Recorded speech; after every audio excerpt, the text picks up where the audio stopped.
kay din nung inakit singhi liway banin nung lamtok na may pamuring nung telhi kagabi maya puso na nung tiyahi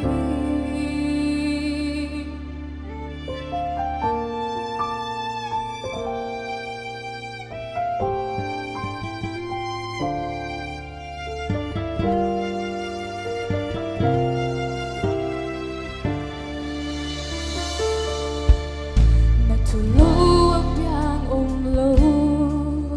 Nataylo ka biyang umlohi Vang tung lay tunga Vang lina kempo ng ahi Pana kempo ng adi Hoy na kempo ng ahi Bozo na kempo Ang ading nagkilong belly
Ibiyag sa isuwing tanay tayo.